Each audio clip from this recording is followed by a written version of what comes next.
네, 감사합니다. 아까 유현정 교수님 강의 들으면서 가슴이 뜨거워져서 목회자보다 더 낫구나 그런 생각이 좀 들었습니다. 제 PPT를 좀 준비했는데요. 좀 한번 보여주시면 좋을 것 같습니다. 그러니까 원래 저희가 이제 도시 비전에 대해서 공부하거나 세미나를 들을 때 그런 생각이 좀 있죠. 어제 주일을 좀 어떻게 보내셨습니까? 우리 교회 교인들 숫자, 그 다음에 우리 교회가 연명하는 거, 그것을 굉장히 고민하고 있는데 세미나에 왔더니 도시 비전이 웬 말인가? 도시 비전 말고 내가 지금 교회 하나 하기도 힘든데 이 도시 비전이 우리 교회와 잘 어울리지 않는다, 이제 그런 생각이 들 때가 좀 많이 있는데요. 제가 근래에 목사님 한 두 분을 만났는데 다 이제 큰 교회 부목사 하시다가 부임을 하신 목사님이에요. 한 분은 이제 초등부 사역을 하셨고 한 분은 청년부 사역을 했습니다. 그리고 이제 서울에서 이제 부임을 한 거죠. 그런데 요즘 부임을 하면 젊은이들이 잘 없죠. 그리고 어른들이 많은 교회에 부임했습니다. 그러면 지방에 있을 때 청년들이 우리 목사님이 부임했으니까 그 교회 가야지 온단 말이에요. 근데 와보면 청년들이 없어요. 다 나이 많으신 분들밖에 없습니다. 그러니까 조금 있다가 교회로 옮기는 거죠. 목사님 그렇게 얘기하셨어요. 나라도 우리 교회에 이 청년들이 잘 없으니까 나무라라고 얘기를 잘 못할 것 같아서 다 보낸다는 거예요. 그렇게. 개척교회도 좀 비슷하죠. 저도 교회를 개척하고 지하실에서 교회를 개척했는데 청년들이랑 개척을 했습니다. 너무 행복하게 살았는데 아이가 태어나면 애가 있을 데가 없잖아요. 지하실 주일날 오면 막 쥐도 막 죽어 있고 막 이랬거든요. 그러니까 다 교회를 떠나는 거예요. 청년 때는 열심히 나왔는데.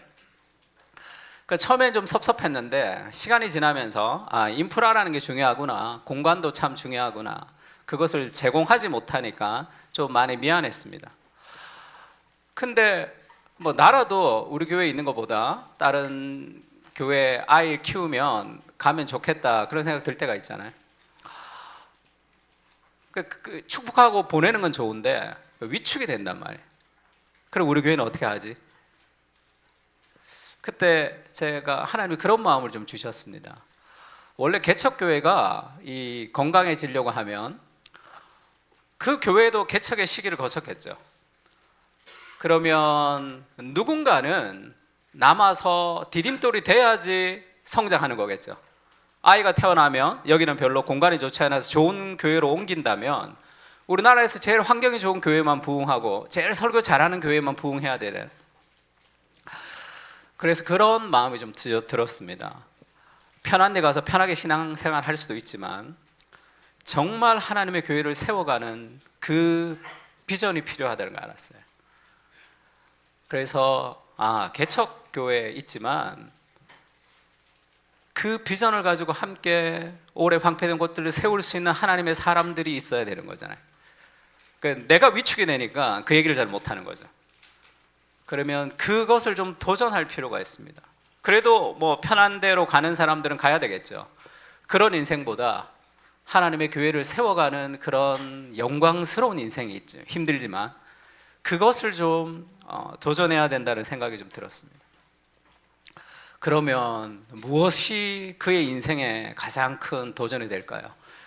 큰 교회 가지 말고 이 작은 교회도 한번 세워보자 라는 그 교회의 비전은, 글쎄요, 그것은 담대하지도 않고 좀, 그럴 거면 교회가 연명하는 거, 우리 교회가 조금 더 잘하는 거, 그것이 비전이라면 이렇게 교회가 많은데 또 다른 교회를 보탤 이유가 있을까, 그런 생각도 들었습니다.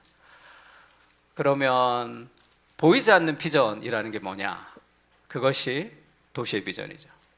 지금은 보이지 않지만 교회를 통해서 하나님이 일하시는 그런 도시의 비전, 그 도시를 통한 연합의 비전, 연합을 통해서 문화를 변화시키는 그런 더 크고 담대한 비전이 내 안에 있어야 된다는 것을 알았습니다.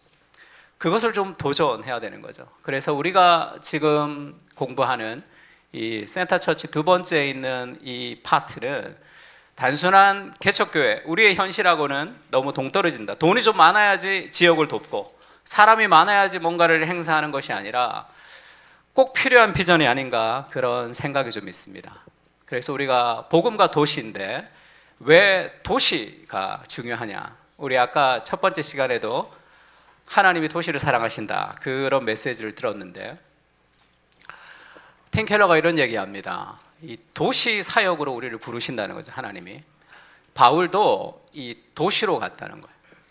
지역적으로 확산이 되고 국제적으로도 퍼지기 때문에 문화에도 적극적인 영향을 미치기 때문에 도시의 변혁이 곧 하나님의 나라라고 팀 켈러는 해석하고 있습니다. 그러니까 왜 도시로 우리를 부르시냐 하면, 도시는 인구가 몰리죠. 그러니까 도시의 인구가 계속 성장합니다. 밀도가 있게. 그리고 도시에는 다양한 사람들이 있는 거죠. 그래서 우리가 문화를 선교한다 할 때, 문화라는 것은 경계를 넘어서는 거죠.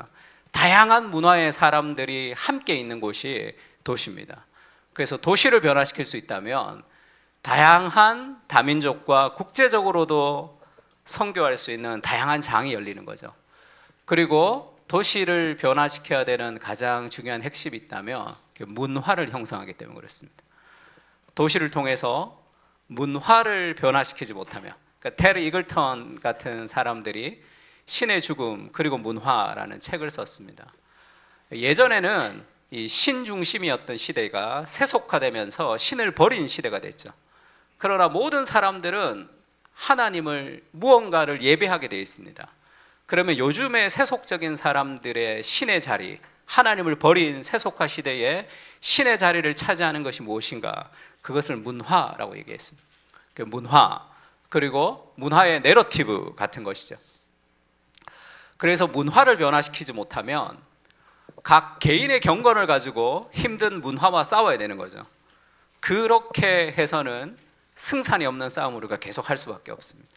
그래서 도시를 복음으로 변화시키는 거, 그게 구체적인 방법은 네트워크죠. 연합을 통한 문화의 변화를 꿈꾸는 거죠.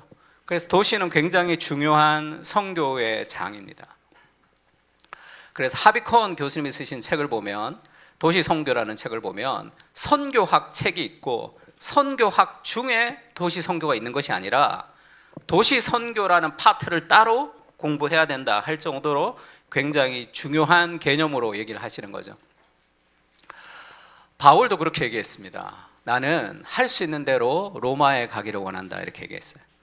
바울이 왜 로마라는 도시를 가기를 원했는가? 그곳이 문화에 집중적이기 때문이죠. 알렉산더가 우리가 아는 대로 이 많은 지역을 통일시켰죠. 알렉산더가 이 통일하면서 했던 굉장히 중요한 일이 뭐냐면 헬라어로 언어를 통일시켰습니다. 그러니까 많은 나라가 언어가 통일된 거죠.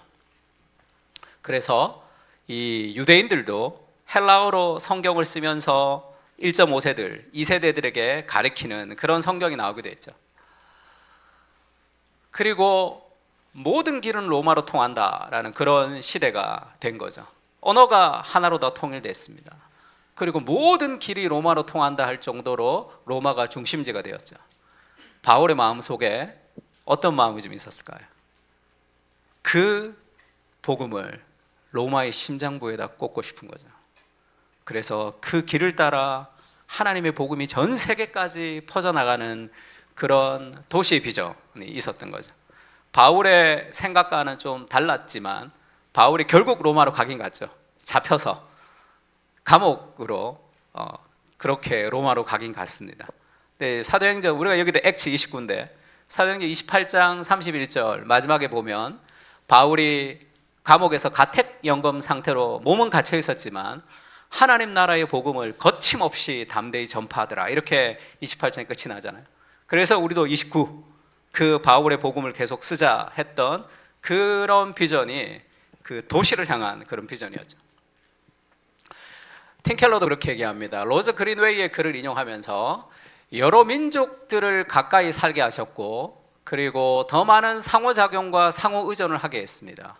그래서 복음의 가청 영역 안에 들어오겠죠. 우리 시대의 표시는 도시입니다. 도시로의 이주를 통해 하나님은 세계 선교의 가장 큰 무대를 만드신다는 거예요. 세계 오지를 전도할 수 있는 가장 좋은 방법이 있다면 바로 당신이 살고 있는 도시를 전도하는 것이다, 그렇게 얘기했습니다. 저희 교회도 그 선교사님 자녀들이 있는데 파키스탄 선교사님 자녀가 있어요. 한 30년을 선교하셨답니다.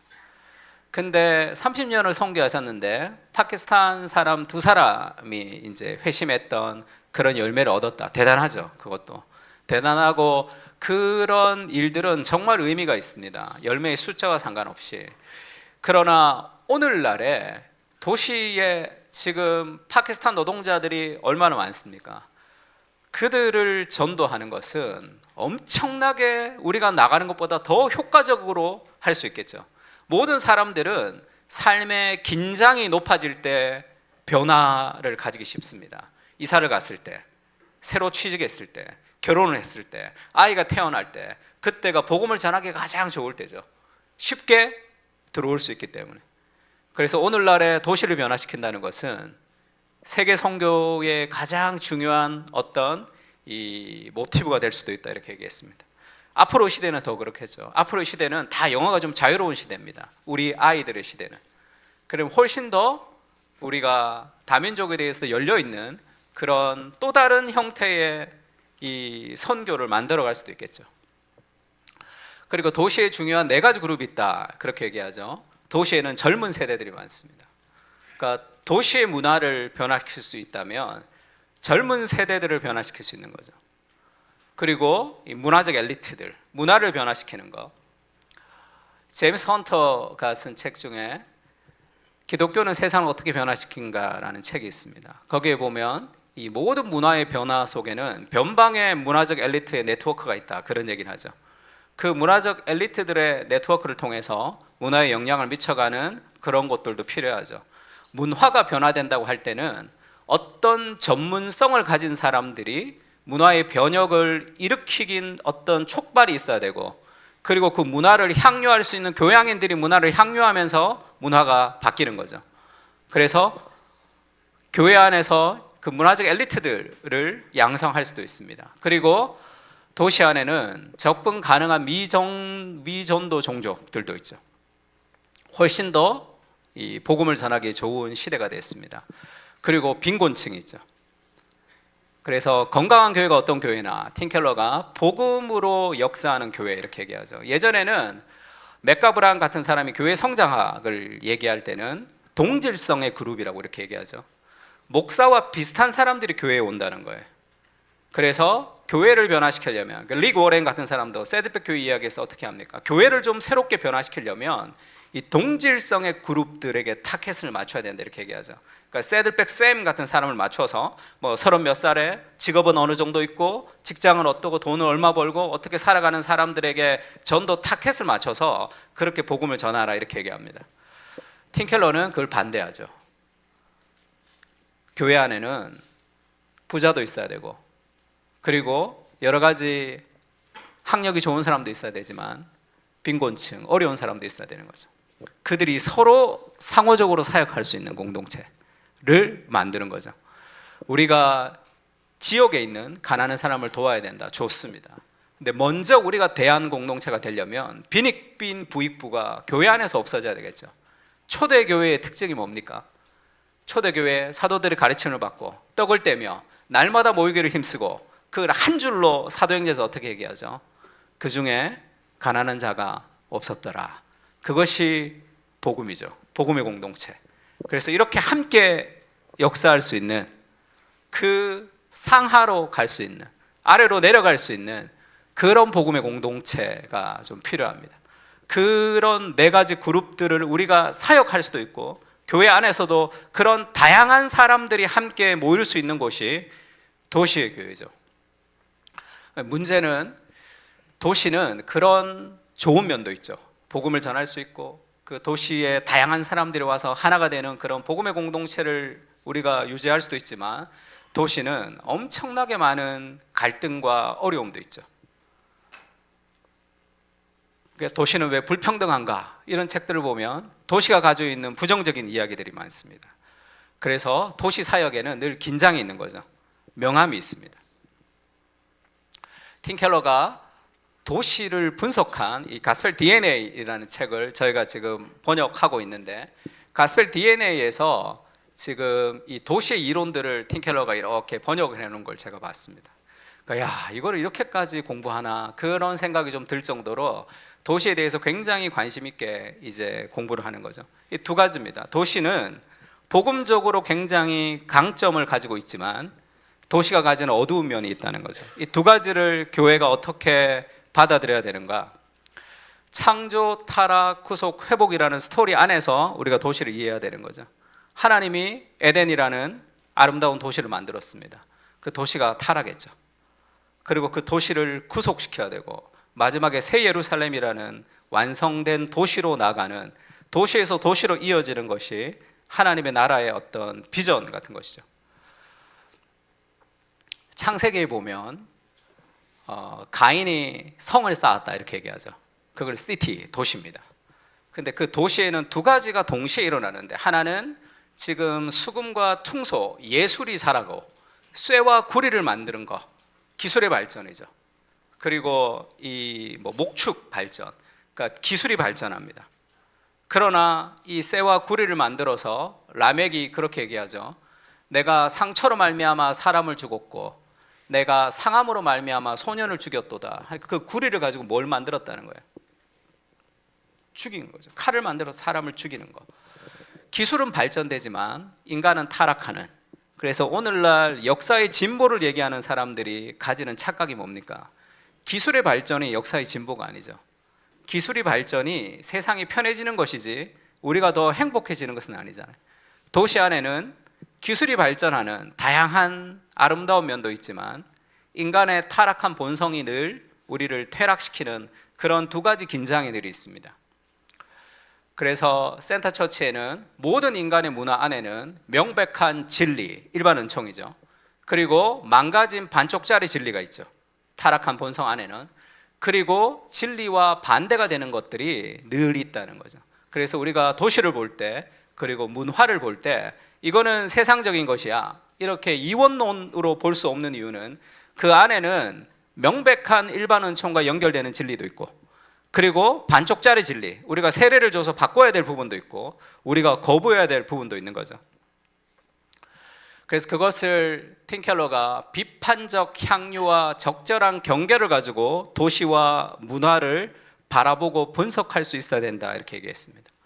성도들은 이 문화의 내러티브라고 그러죠. 그런 도시가 주는 그런 세계관을 가지고 살아갑니다. 이 세계관에서 어떤 것을 우리가 받아들여야 되고 어떤 것을 우리가 거부해야 되고 어떤 것은 세례를 주고 우리가 바꿔야 될지에 대해서 목회자가 알려줘야 된다는 거예요. 그래서 팀 켈러의 설교에 보면 설교를 들으면서 내가 이래서 이런 생각을 했구나 라는 것을 깨닫게 해줘야지 복음을 받아들이기가 쉽다, 그런 얘기를 합니다. 그러니까 비판적 향유라는 것은 비판적이지만 일반 은총을 향유할 수 있다는 거겠죠. 적절한 경계도 마찬가지입니다. 저희 복음과 도시의 그 아티클 중에 이 트레빈 왁스가 쓴 아티클 중에 저런 아티클이 하나 있습니다. 테일러 스위프트 현상에 대한 아티클이 있는데, 테일러 스위프트라고 미국에서 아주 유명한 팝 가수죠. 작년에 하버드 대학에서 테일러 스위프트 학과가 생겨가지고 그 과목이 하나 개설됐습니다. 테일러 스위프트가 직접 강의하는 건 아니지만 테일러 스위프트의 현상을 강의하는 거죠. 400명이 모였다는 그런 기사를 제가 본 적이 있는데요. 그만큼 굉장히 영향력이 있는 그런 사람이죠. 그런데 트레빈 왁스가 테일러 스위프트 현상을 이렇게 분석했습니다. 우리 시대의 진명목이라는 책에서 모든 문화를 세 가지로 봐야 된다는 거죠. 하나는 longings, 갈망이 있다는 거예요. 테일러 스위프트의 노래는 욕설도 많고 여러 가지 잘못된 것도 많지만 그 사람 안에 있는 하나님을 향한 갈망이 있는 거죠. 두 번째는 그 갈망을 표출하는 방식으로서의 거짓말이 있다는 거예요. lies가 있습니다. 그것을, 갈망을 이해하고 그리고 거짓말을 분별해내고 그것에 빛을 비춰줘야 되는 거죠. light. 복음으로 진정한 갈망을 해소해주는 그 3단계를 얘기하고 있습니다. 갈망은 이 테일러 스위프트의 노래에 담긴 갈망과 동경이죠. 그가 외로움을 노래한다는 것은 하나님밖에 채울 수 없는 빈 공간이 있다는 삶의 갈망이 있는 거죠.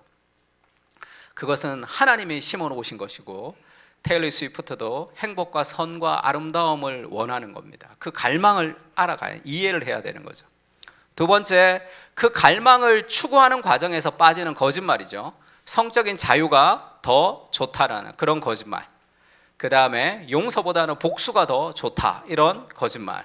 명예와 재산에서 인정과 수용을 찾을 수 있다는 그런 거짓말들을 분석해내고 거기에다가 빛을 비춰줘야 되는 거죠.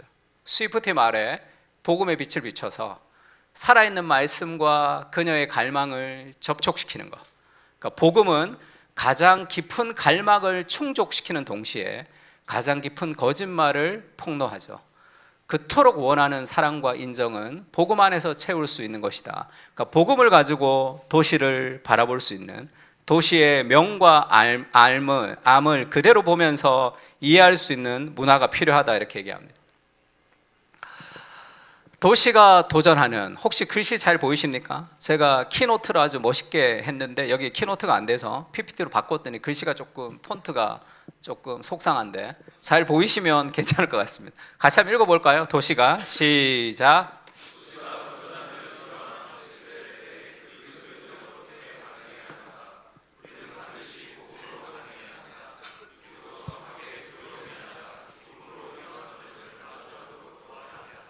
도시에 좋은 면이 있지만 도시에 어두운 면이 있습니다. 그럼 우리가 그걸 어떻게 반응해야 되는가? 두려움이 아니라 기쁨으로 도전을 마주해야 된다는 거죠. 아브라함이 하나님의 부름을 받았지만 자기 아내를 누이라고 속이죠. 2번이나. 그러니까 아비멜렉이 그렇게 얘기합니다. 꿈에 하나님이 나타나서 거의 죽을 뻔했으니까 자기는 몰랐죠. 아브라함이 거짓말을 했기 때문에. 너 나한테 왜 거짓말을 했냐? 왜 누이라고 속였냐? 이렇게 얘기할 때 아브라함이 뭐라고 얘기합니까? 이곳에는 하나님을 두려워함이 없어서 내가 죽을 것 같았습니다, 이렇게 얘기하죠. 세상을 향한 두려움이죠. 그러니까 성도들도 마찬가지입니다. 교회 안에서는 하나님을 뜨겁게 예배하지만 직장에 나가면 그곳에서는 하나님의 통치가 이루어지지 않을 것 같은 그런 두려움이 있는 거죠. 하나님이 그 사건을 통해서 하나님이 교회 안의 하나님이 아니라 열방의 하나님이신 것을 아브라함에게 심어주시는 거죠. 그러니까 우리가 마주하는 도시에 수많은 어려움들이 있지만 그것을 복음으로 도전할 수 있어야 된다는 거죠. 그래서 왜 복음으로 우리가 도전할 수 있는가? 복음이라는 것은 같이 한번 읽을까요? 시작. 복음에 대한 정말로 좋은 정의죠. 쉽게 얘기하면 복음이라는 것은 내가 뭔가를 하는 것이 아니라 나는 할 수 없는 거죠. 예수님이 나를 위해서 해주신 것을 믿는 겁니다. 그것이 복음이죠. 뭔가 스스로 구원을 위해서 노력하는 것이 아니라 하나님이 이미 해주신 은혜를 가지고 기쁨으로 순종할 수 있는 것이, 그것이 복음의 출발이라고 할 수 있습니다. 종교에 매이지 않는 그리스도인에는 그걸 이렇게 표현했습니다. 종교라는 것은 인간이 신을 향해 손을 뻗는 것이지만 복음이라는 것은 하나님이 인간을 찾아오시는 거죠. 그 은혜가 출발이기 때문에 그 은혜를 가진 사람들이 도시와 문화를 어떻게 대해야 되는가? 기독교 신앙은 행위가 아니라 은혜로 구원을 받은 거죠. 그러면 구원받지 않은 사람 중에 저보다 더 도덕적이고 더 탁월하고 더 착한 사람들도 있다는 것을 인정하는 거죠. 왜냐하면 행위로 구원받은 것이 아니라 내가 아무것도 하지 않았는데 은혜로 구원받았기 때문에. 그러면 은혜로 구원을 받았다는 기독교 신앙의 출발은 나보다 남을 낮게 여기는 겁니다. 믿지 않는 사람들을 존중하고 그 사람들을 대우하고, 그것이 복음의 겸손이죠. 그래서 문화 대결, 세상과 교회의 대결 구도는 무언가 복음의 겸손이 배제되는 거죠. 내가 너보다 낫다라는 구약시대의 이스라엘이 가지는 어떤 선민사상 같은 그런 기독교가 될 수 있습니다. 리차드 마우가 자칫 잘못하면 무례한 기독교가 될 수 있다, 그렇게 경고도 했죠. 그러니까 은혜의 복음은 세상을 높게 생각하는 거죠. 나보다 남을 낮게 생각하는 것. 그것이 복음적인 공동체가 도시를 바라봐야 될 자세다, 그렇게 얘기합니다. 초창기 리디머 교회에서 팀 켈러가 했던 가장 큰 잘못이 무엇인가 했을 때 뉴욕이라는 도시를 불쌍하게 바라봤다는 것이 잘못됐다는 거죠. 그 교만이라는 걸 알았습니다.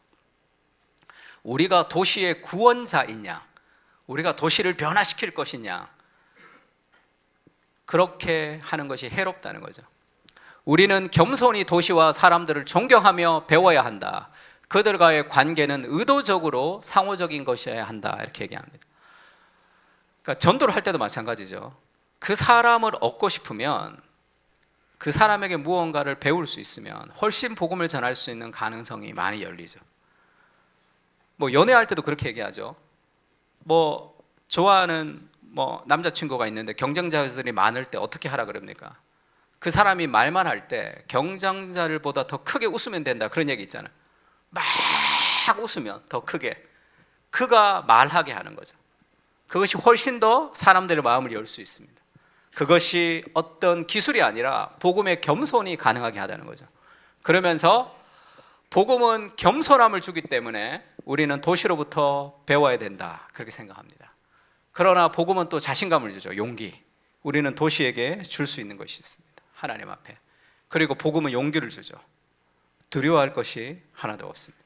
여러 가지 경제적으로, 여러 가지 사람, 수많은 삶의 한계들이 있지만 복음이 우리에게 용기를 주는 거죠.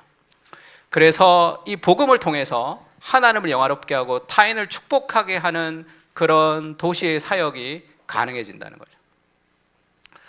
팀 켈러가 쓴 복음과 삶이라는 성경 공부 교재도 파트가 이렇게 구성되어 있습니다. 1과가 도시예요, 도시.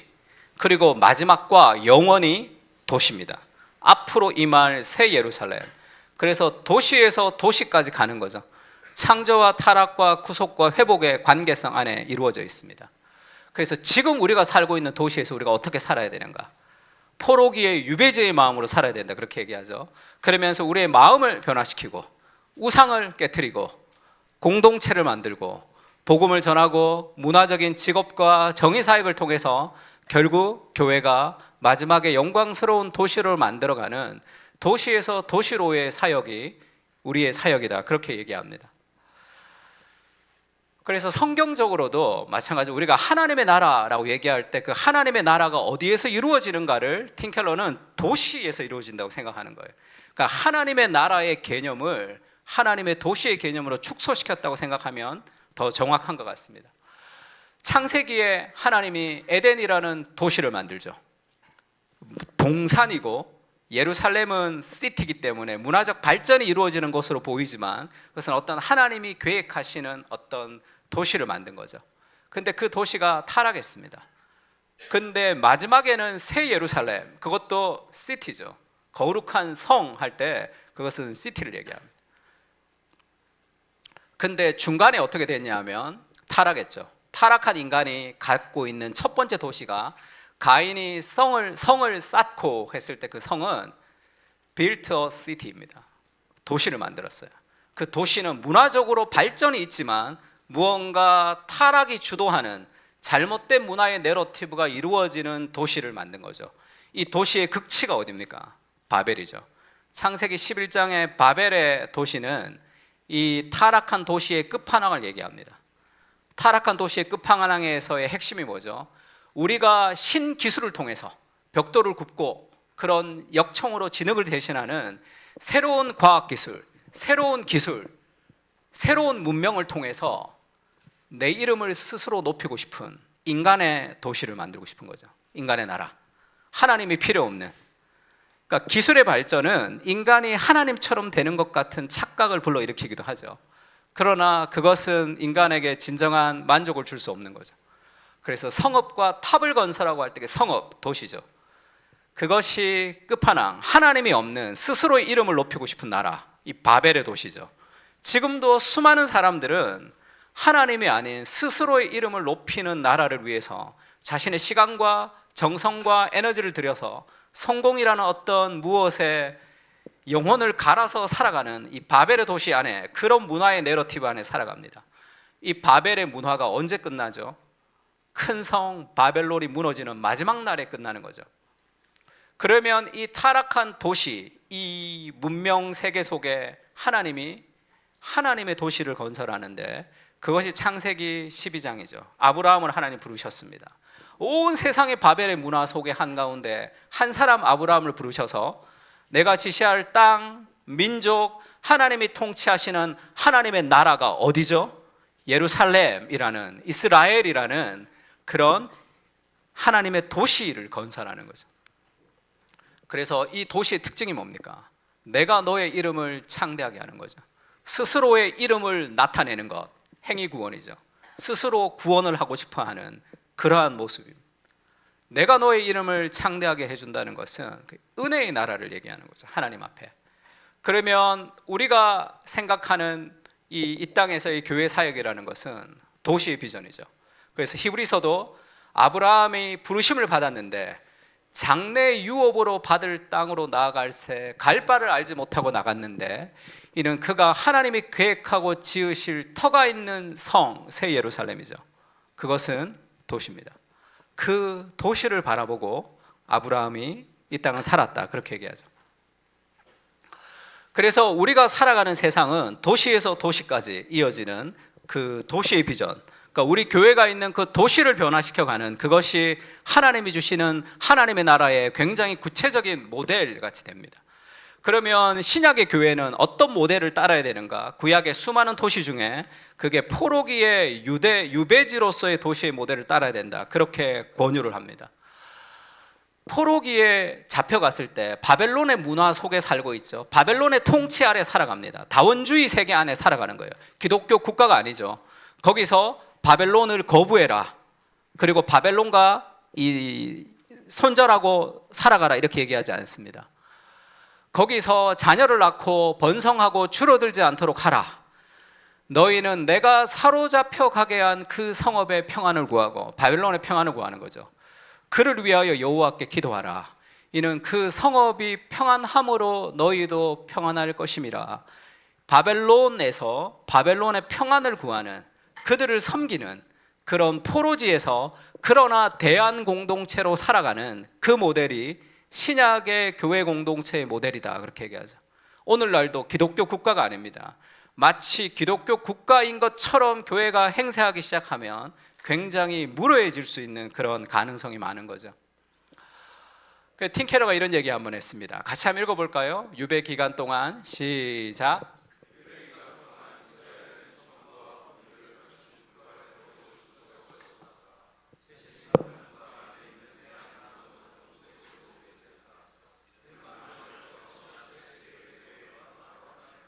신약 시대의 교회는 바벨론 포로기의 시대와 비슷하다는 거죠.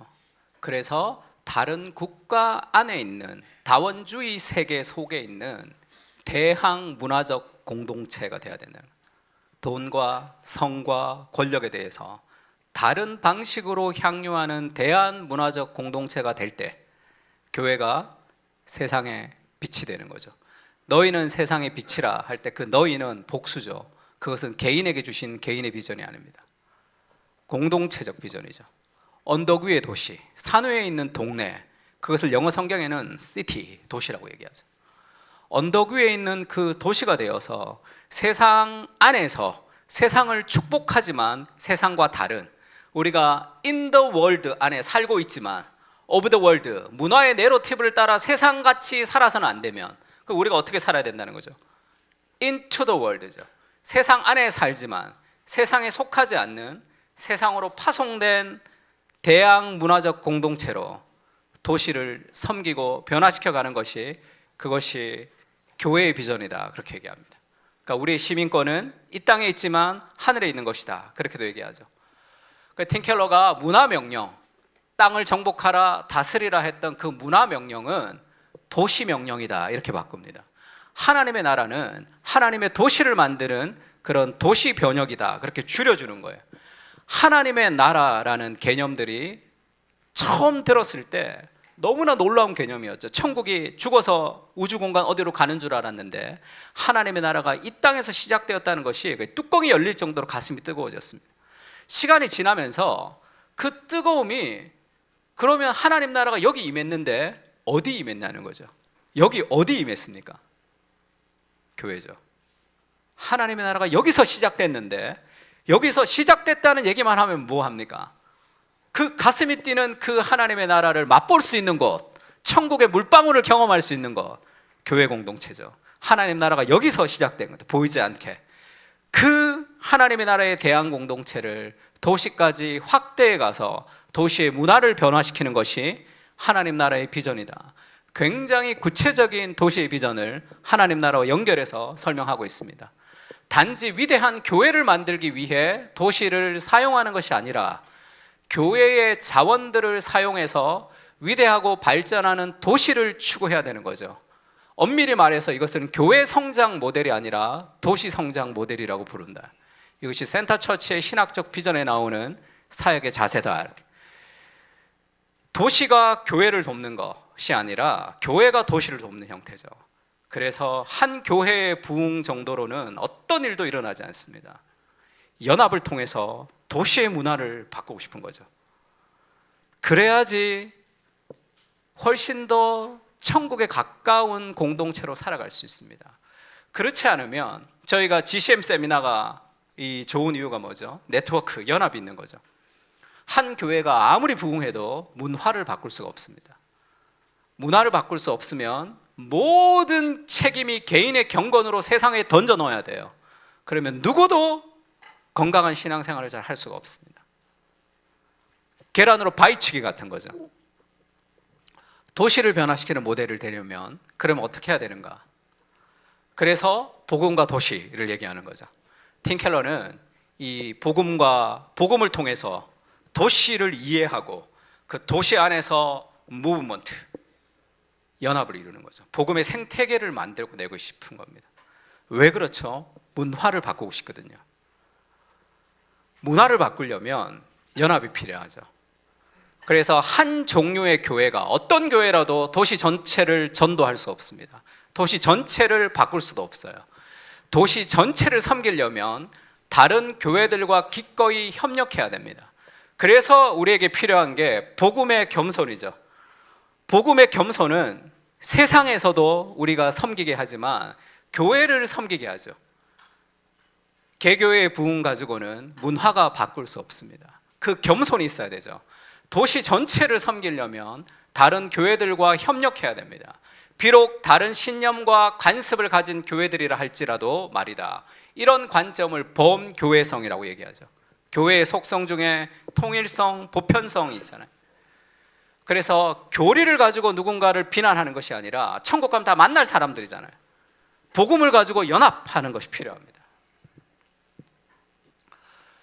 어떻게 연합하느냐 하면 그 연합을 통해서 교회를 개척해야 된다는 거죠. 교회가 교회를 개척하는 운동, 연합을 통해서 이루어지는 거죠. 그래서 City to City라는 CTC가 이 팀 켈러가 가지는 이 도시 변혁에, 도시를 변화시키는 어떤 이 비전의 끝판왕 같은 거죠. 기존의 교회는 100명 된 교회가 한 50년 됐다고 생각해 보십시오. 그러면 새로워지기가 쉽지 않습니다. 새로운 목회자가 와도 새로워지기가 쉽지 않아요. 그 교회가 새로워지려면 50대 50으로 교회를 나누어서 개척하면 된다 이렇게 얘기합니다. 부흥을 해서 개척하는 것이 아니라 개척을 해야 부흥이 된다는 거죠. 그러면 50명으로 나간 교회는 새로운 교회이기 때문에 활성화가 돼 있고 50명이 나가면 이 교회가 새로워집니다. 그렇지 않으면 교회가 계속 이 정체되는 거죠. 그러면 교회가 운동성을 띠려면 무조건 나눠야 되는 거죠. 무조건 교회를 개척해야 돼요. 교회가 교회를 개척하는 그 운동들이 일어나야 된다. 그것이 새로운 교회는 새로 와서 활성이 되고 새로운 교회가 활성이 되면서 여기서 반 정도가 나가면 이 교회는 또 활성화가 되는 거죠. 새로운 교회들을 통해서 교회가 더 영향을 받는 거죠. 그래서 도시의 그리스도인들을 증가시키는 주된 방법은 교회 부흥이 아니라 교회 개척이죠. 부흥해서 개척하는 모델이 아니라 개척을 해서 서로가 운동성을 띠는 그런 모델로 만들어 가야 되는 거죠. 모든 교회들이 그런 것으로 확산되면 도시의 문화가 바뀌기가 훨씬 더 쉽습니다. 그 비전을 무브먼트로 다루는 거죠. 그래서 팀 켈러가 이 티핑 포인트라는 얘기를 합니다. 교도소에도 예수 믿는 크리스찬들의 퍼센테이지가 10%가 되면 교도소 문화가 바뀐다는 연구 결과가 있어요. 그것을 티핑 포인트로 사로잡았습니다. 그러니까 팀 켈러가 뉴욕에 갈 때 꿈꿨던 꿈이죠. 뉴욕에서 복음적인 교회 연합을 통해서 복음적인 기독교인이 뉴욕 전체의 10%가 되면 뉴욕의 문화를 바꿀 수 있다고 생각했습니다. 그걸 유대인들한테 배운 거예요. 유대인들의 그 네트워크를 통해서. 유대인들은 한 명도 뉴욕에 있는 유대인 중에 가난한 사람이 없죠. 자기들 끼리끼리 돈 놓고 돈 먹기를 잘 하기 때문에 이 기업들 이렇게 뭐 자기들 막 이렇게 봐주면서 크듯이 그런 네트워크를 통해서 자라가죠. 아주 소수지만 뉴욕을 쥐어 흔듭니다. 그래서 유대인 절기에 월스트리트는 일주일 쉬죠. 그 사람들이 쉬면 뉴욕이 돌아가지 않거든요. 그래서 그 티핑 포인트를 꿈꾼 거죠. 생각해봐라. 직장에, 가정에, 수많은 도시에 복음적인 사람들이 10% 이상이 되면 문화를 바꾸고 싶은 거죠. 그래서 한 교회의 부흥 가지고는 도시를 바꿀 수 없습니다. 그러면 우리가 구체적으로 목사님 저희는 개척교회인데요, 사람도 없는데요, 돈도 없는데요. 그래서 연합을 해야 되는 거죠.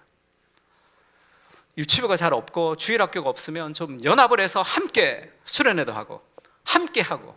제가 청년부 수련회 자주 가는데 어떤 교회들은 막 조명부터 시작해서 막 엄청나게 좋은 세션에 엄청나게 좋은 화려한 조명에 간식 뭐부터 시작해서 삼계탕이 막 나오는 교회들도 있고, 어떤 교회는 정말 열악해서 강사비도 잘 주지 못하는 교회들도 있습니다.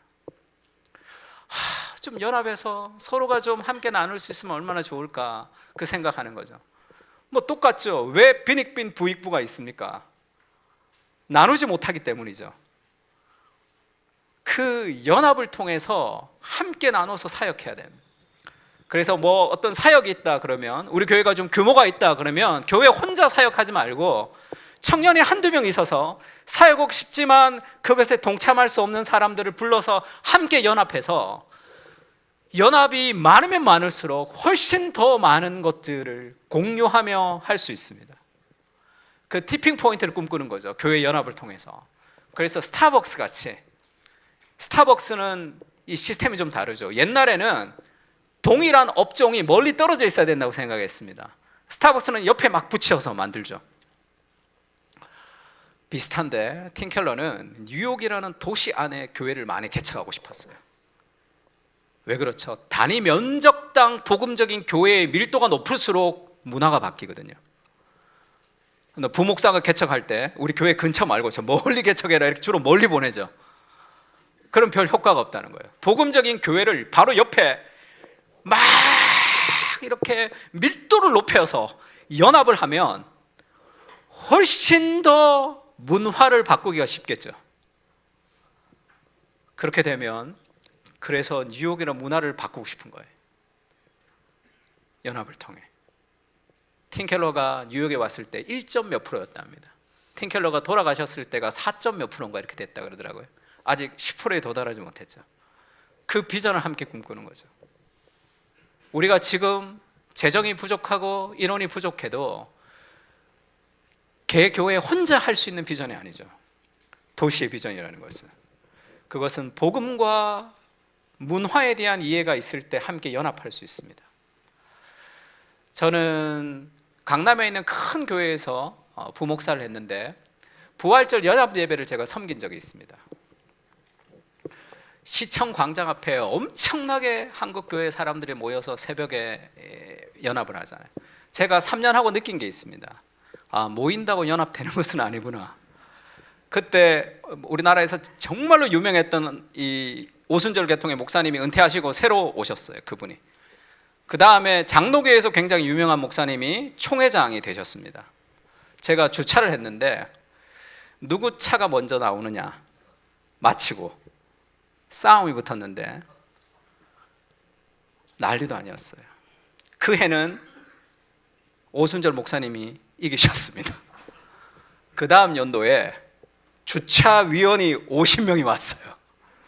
쫙 도요를 해서 마지막에 우리 목사님 차가 먼저 나가는 거, 온갖 경쟁, 한국교회 연합을 위해서 외치고 주차장에서는 막 싸우는 그런 연합.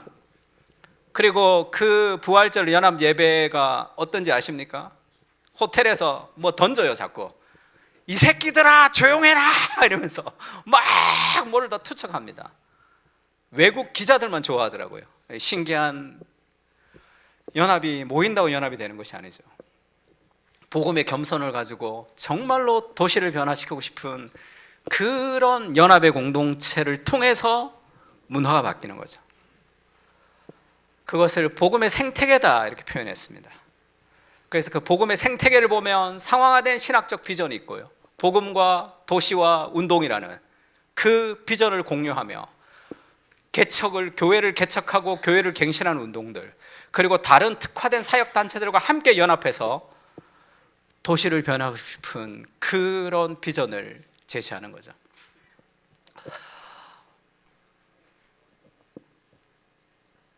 독일에 있는 어떤 유튜버가 그렇게 얘기했죠. 한국은 끝났다. 그런 사우스 코리아 이즈 오버이라는 그 유튜버를 한번 올렸습니다. 저희 교회 이 자매가 전화 왔어요. 목사님, 우리는 어떻게 해야 됩니까? 애가 넷이에요. 애 넷을 낳았는데 우리 애가 클 시대는 이런 심각한 시대가 됐는데 돈 있으면 외국으로 가고 싶다. 근데 우리는 돈도 없고 어떻게 해야 되냐 너무 걱정하더라고요. 너무 걱정하지 마라. 그리고 그렇게 걱정하는 것은 두 가지 문제가 있다. 하나는 하나님을 배제한 생각, 하나님을 초대해서 생각을 하지 못하는 것, 그리고 돈 있으면 외국으로 나간다는 것은 내가 기독교인으로서 그건 바람직하지 않다. 야, 우리나라가 망하면 이 나라를 일으켜 세울 수 있는 사람들로 아이를 길러야 되겠다는 생각을 좀 해야 되지 않냐. 그렇게 기도하며 길러야 되지 않느냐. 돈 있으면 도망가는 게 그게 무슨 하나님의 비전이냐. 그런 얘기를 한번 한 적이 있습니다. 교회는 어렵다, 교회는 힘들다, 그렇게 얘기하죠. 그래서 새로운 교회들이 필요하죠. 그리고 그런 교회들의 연합이 필요합니다. 우리가 아무리 열심히 해도, 팀 케러가 이런 얘기 한번 한 적이 있죠. 같이 한번 읽을까요? 땅이 시작.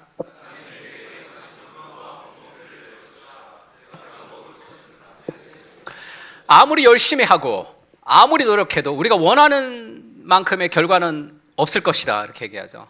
땅은 가시덤불과 엉겅퀴를 내는 타락한 세상 속에 있습니다. 우리가 원하는 그것은 새 예루살렘, 그날에 이루어지는 것이죠. 그러면 우리의 수고는 어떤 의미가 있는가? 네가 먹을 것은 밭의 채소이니 완전한 도시를 만들 수는 없지만 완전한 도시가 저기 있다는 것을 보여줄 수 있는 그림자로, 완전한 도시가 저기 있다는 것을 보여주는 물방울로 우리의 교회 공동체가 대한 공동체가 돼야 되고, 그 대한 공동체의 연합을 통해서 이 도시가 마지막에 하나님의 통치가 있을 새 예루살렘의 물방울처럼 만들어가는 그 일을 우리가 할 수 있다는 거죠. 그래서 그리스도 완벽한 모범이 아니라 완벽한 모델이 되려고 하면 기독교 승리주의가 될 수밖에 없습니다. 기독교 승리주의의 모델은 결국 다 세속화로 끝이 나게 되죠. 안 되니까. 율법주의가 왜 반율법주의와 비슷하냐면, 가난한 성도들을 보면 어떤 사람들이 주로 가난이 되나 하면요, 교회 열심히 했던 사람들이 가난한 성도가 많이 됩니다. 율법적으로 너무 열심히 해서 나사를 돌리다 보면 안 되니까 풀려버리죠. 아, 이거는 안 되는구나 라면서 율법을 버려버리는 그런 사람들도 많이 나옵니다. 기독교 승리주의, 우리가 아무리 열심히 해도 도시는 우리가 원하는 만큼 변화되지는 않을 것이라는 승리주의를 우리가 버리면서도 그것은 아직 임하지 않은 하나님의 나라에 대한 확신이죠. 그러나 그럼 못해, 우리 교회는 힘도 없고 돈도 없고 우리는 아무것도 못해 라고 얘기하는 그 패배주의도 막는, 이미 시작되었기 때문이죠. 그 중간 상태의 균형을 가지고 미래의 소망을 가지고 오늘을 우리가 살아가는 거죠. 우리가 아무리 노력해도 교회는 100% 건강해지지 않을 겁니다. 우리가 아무리 노력해도 세상은 여전히 빈익빈 비익부가 판을 치는 세상 가운데 있을 거예요. 그러나 우리의 수고는 헛되지 않은 거죠. 마지막 날에 그리스도께서 우리의 수고를 인정해 주실 것이다. 성경은 그렇게 얘기하고 있습니다. 같이 한번 읽을까요? 우리 주 예수 그리스도로. 시작.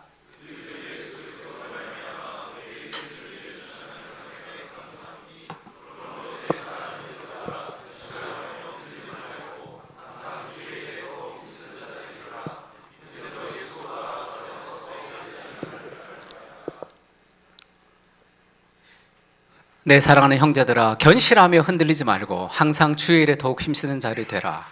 너희의 수고가 주 안에서 헛되지 않은 줄을 알미라. 이런 위로의 말씀이 있는 거죠. 이미 시작됐지만 아직 완성되지 않은, 그러나 완벽한 천국은 아니지만 하나님 나라를 보여주는 그림자로서 우리는 성장하고 가는 겁니다. 내게서 날 자들이 올해 황폐된 곳들을 다시 세울 것이며 너는 역대의 파괴된 기초를 쌓으리니 너를 일컬어 무너진 데를 보소한 자라 할 것이며 길을 수축하여 거할 곳이 되게 하는 자라 하리라. 이런 이사야의 말씀이 있죠. 제가 이 말씀들을 늘 기대하고 기도하고 있는 말씀입니다. 저희 교인들에게도 이렇게 그 말씀을 가지고 기도하라고 늘 주는 말씀이죠. 내게서 날 자들이 오래 황폐된 곳들을 다시 세울 겁니다. 각 직장에, 각 가정에, 내가 속한 모든 영역에 오래 황폐된 곳이 있죠. 여전히 하나님의 통치가 이루어지지 않는 것 같은, 무너진 성벽 같은 그런 곳이 있습니다. 그것을 이렇게 세우는 사명자로 살도록 해야 되는 거죠. 문화를 변화시킨다는 것은 어떤 특별한 누군가가 나타나서 한 번에 뭔가가 변화되는 것이 아니죠. 각 영역 안에서 오래 황폐된 곳들을 세우는 사람들이 필요하죠. 그래서 하나님의 비전은 오늘 우리가 들었던 말씀대로 느헤미야의 말씀처럼 하나님의 비전은 어떤 거룩한 슬픔을 동반하는 거죠. 왜냐하면 이 땅은 여전히 타락한 세상 가운데 있습니다. 아직 이루어지지 않은 하나님 나라가 있는 수많은 곳곳에 영역이 있죠. 우리 교회에도, 우리 가정에도, 이 땅에도 그 오래 황폐된 곳들을 세우며 살아가는 사람으로 살아가는 비전을 가지고 우리 교회를, 그리고 연합된 교회를 가지고 도시를 변화시키며 살아가는 그런 복음의 공동체가 필요한 거죠. 그것을 경험하고 시작할 수 있는 곳이 여기입니다. 함께 네트워크를 하고 함께 나누는 사람들과 계속 좀 연합하세요. 그래서 그 일들로 도시를 섬겨가는 거죠. 우리의 현실은 그렇지가 않습니다. 저는 오직 성령이 너에게 임하시면 권능을 받고 예루살렘과 사마리아와 땅끝까지 이르러 내 증인이 되리라 할 도시의 비전이죠. 예루살렘과 유대와 사마리아라는 그 도시를 변화시키고자 하는, 우리가 있는 교회의 그 지역을 변화시키고 가고 싶어하는 그 도시의 비전을 각 교회들이 연합해야 되는 거죠. 교단이 달라도 괜찮습니다. 그들과 함께 연합해서 함께 사역해서 그 범교회에서 하나의 교회처럼 그 도시를 섬기며 문화를 바꾸어가는 그런 세상을 좀 꿈꾸는 거죠. 문제는 우리가 낙심한다는 거죠. 저도 어제 주일이죠. 어제 유독 그렇게 왜 안 옵니까? 사람들이. 어제 제 친구 목사가 안식월이라고 교회 이제 예배 드리러 왔어요. 그러더라고요. 아, 목사님 원래 이렇게 사람이 많이 없습니까? 그러더라고요.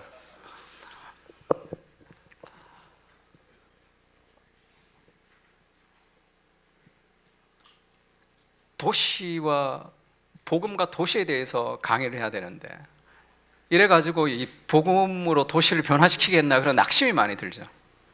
오늘 아침에 제가 기도하는데 하나님이 저 말씀을 주셨습니다. 인자야, 이 뼈들이 능히 살 수 있겠느냐 묻는 거죠.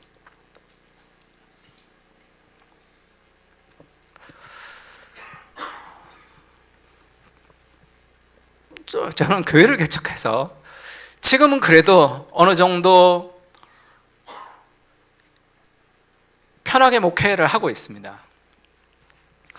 한 3번 정도를 좀 접어야 되나 그런 생각을 좀 했던 것 같아요.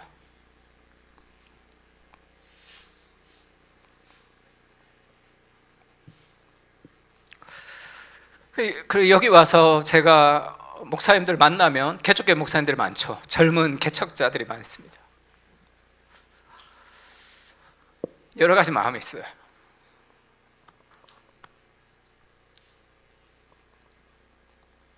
격려하고 싶습니다.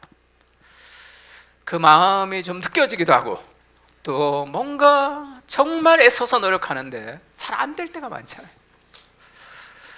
하나님께서 우리에게 그런 비전을 주셨으면 좋겠고, 구체적으로 우리가 연합할 수 있다면 그 비전을 이루기가 쉽습니다. 혼자서는 힘들지만 함께하면 쉽단 말이에요.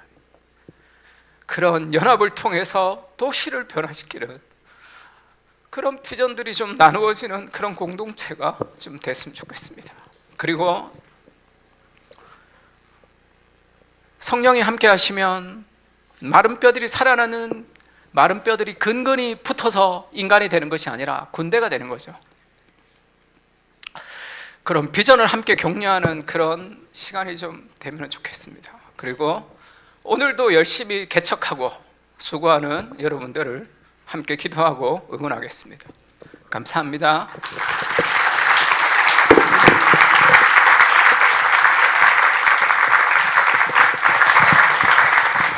네, 귀한 강의 다시 한번 감사를 드립니다. 네, 강의 들으시면서 질문 있으신 분들 몇 분 받아보도록 하겠습니다.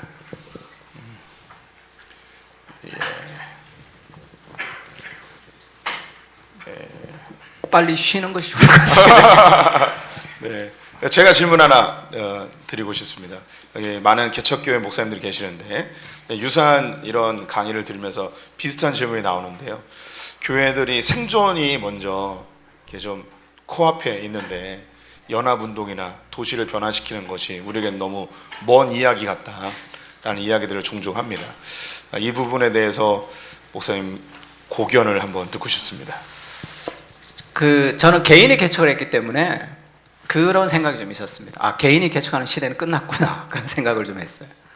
교회가 교회를 개척하는 것이 제일 건강하다고 생각하는데, 개인이 개척을 했잖아요. 그러면 구체적인 지원들이 좀 필요하다고 생각합니다. 제가 분당으로 교회 29개 교회가 나눠질 때 제가 그 멘토로 그것을 같이 좀 나누는 일들을 좀 했습니다. 그 교회들이 잘 성장한다는 얘기를 많이 듣죠. 그러면 거기 있는 부목사님들은 지금 개척했던 부목사님보다 더 월등하냐? 제가 면머리 검토했는데 그렇지가 않은 것 같더라고요. 그러면 왜 그렇게 될 수 있는가? 발판이 좀 있는 거거든요.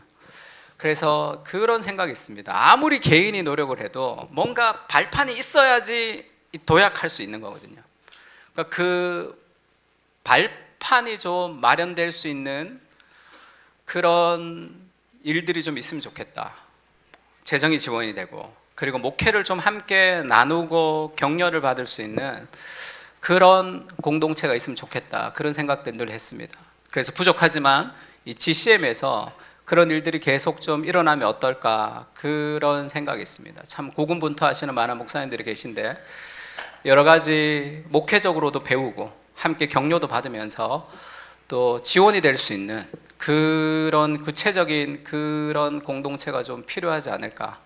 그것도 개인의 노력을 가지고 우리가 이 문화를 변화시키는 것이 개인의 경건으로 되지 않듯이 한 교회의 개척도 그것이 목사 개인의 능력으로 되는 것인가, 그런 좀 생각이 좀 있습니다. 그래서 지금도 우리가 계속 지원도 하고 있지만 그런 일들이 좀 이루어지면 좋겠다. 이 토마스 피케티가 21세기 자본에서 그런 얘기하죠. 제가 읽고 도무지 무슨 말인지 몰라서 제가 그 경제학 하는 분한테 물어봤더니 부자가 돈 많이 내라는 거죠, 이렇게 얘기하더라고요. 그래야지 세상이 더 좋아지는 거 아닙니까? 그러니까 그런 일들이 좀 많이 일어나면 좋을 것 같고, 그래서 개인이 개척했으면 우리가 정말 열심히 해서 이 무언가가 이루어진다면 그걸 은혜로 알고 더 많은 것을 내려보내는 그런 문화들이 좀 있으면 더 많은 교회들이 더 새롭게 일어나지 않을까, 그렇게 개인적으로 생각하고 있습니다. 예, 연합을 통해서 부흥까지 갈 수 있길 바라는 마음이 전달되었습니다. 예, 네, 질문 있습니다. 연합 활동에 대한 부분들을 이렇게 제안을 해주시고 현재 연합 활동이 있는 걸로 알고 있는데요. 좀 구체적으로 그 연합을 통해서 어떤 모임들이 있는지, 또는 그렇게 좀 좋은 연합들을 통해서 하고 있는 활동이나 아니면 뭐 모여서 뭐 책을 같이 읽고 이런 활동들이 많이 있는 것 같은데 이 도시의 시민들과 함께 참여하거나 할 수 있는 어떤 그런 모델이나 아니면은 앞으로 좀 제한되는 것 또는 지역적인 어떤 잘 되고 있는 그런 부분들이 있다면 좀 알려주시면 참여하는 데 좀 도움이 되지 않을까 생각합니다. 네, 여기 모임 안에서 이제 그런 얘기들이 좀 많이 이제 앞으로 또 소개가 될 것 같고요. 또 그런 연합 활동을 너무 잘하시는 우리 목사님이 계신데 목사님 좀 말씀 좀 해주시면 좋을 것 같습니다. 네. 네, 지역에 목회자 모임들이 구성이 되어 있는 지역들이 있으실 것입니다. 저는 인천 논현동에 있는데 인천 논현동 목회자 모임에 제가 그쪽으로 이전한 다음에 그 안에 들어가서 활동을 하고 있고요. 그리고 저희 교회는 그래도 좀 규모가 있고 나머지 교회들은 규모가 작아서 지금 고 목사님 말씀하신 대로 재정적인 지원을 저희 교회가 거의 다 하고 있습니다. 그래서 크리스마스 연합 행사를 하고 또 요번에 그 보네포 영어 관람도 같이 하고 뭐 이런 그 연합 활동들을 지역에 있는 목사님들하고 하고 있습니다. 근데 여기서 이제 문제가 뭐냐면 여기 이제 오늘 나왔던 이야기인데 이분들이 다 복음의 DNA를 갖고 있는 분들은 아닌 거예요. 그래서 신학적인 노선도 다르고 색깔도 다르고 그래서 같이 일을 하고 지역을 변화시키기 위해서 애를 쓰고는 있는데 뭔가 좀 마음에 약간 꺼름직한 것들이 있어요. 그래서 저희 이제 지역 모임에서 이와 비슷한 이야기가 나왔을 때 했던 얘기가 뭐냐면 내 옆에 있는 나와 가까운 목회자들을 GCM으로 끌어들여서 이것으로 쇠뇌를 시킨 다음에 그 지역에서 또 다른 이런 지역의 대학 문화로서의 공동체를 만들어 가자. 그래서 이미 알고 계시듯이 우리는 지역의 학습 공동체도 있고요, 설교 나눔 공동체도 있고, 그럼 그 다음에 우리가 해야 될 게 뭐냐면 대학 문화를 만들 수 있는 목회자 그룹을 또 이 안에서 계속 만들어 가야 되는 우리의 책무가 또 있는 거죠. 네, 감사합니다. 예, 마치기라고 하네요 밑에서. 예, 우리 고상서 목사님께 박수 부탁드리겠습니다. 네,